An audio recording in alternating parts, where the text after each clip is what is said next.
The Oscars are so last week. Here in Washington, one lawmaker is handing out dishonors to those people simply blowing your tax money. Jake Tapper explains in our latest installment of America's Debt and the Economy.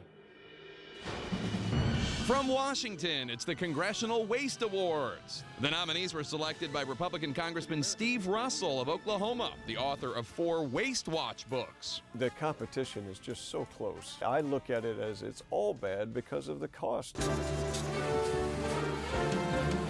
The big picture is the $19 trillion debt, with no wasted amount too big or too small to ignore.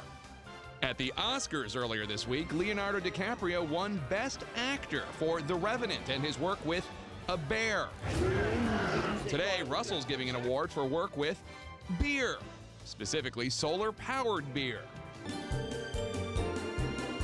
Russell, a Tea Party favorite, takes issue with the Shorts Brewing Company in Michigan, receiving more than $35,000 from the Department of Agriculture. The company used the money for solar panels.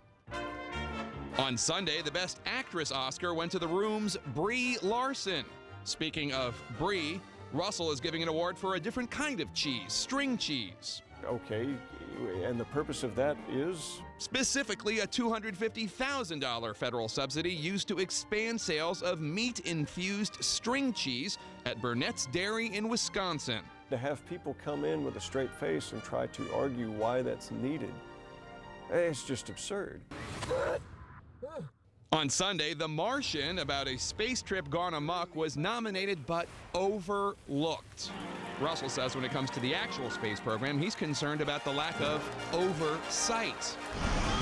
SpaceX is the newest company competing with veterans Boeing and Lockheed Martin to launch satellites into orbit for the U.S. government.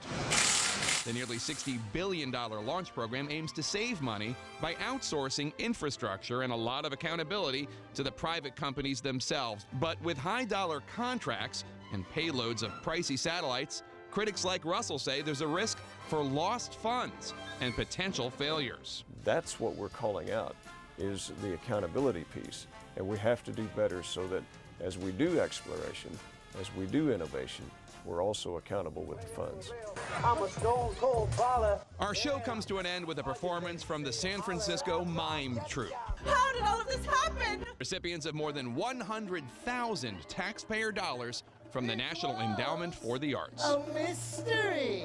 So, Congressman Russell, which of these programs do you think is the most wasteful, the worst? It's just all worst when it wastes your money and mine.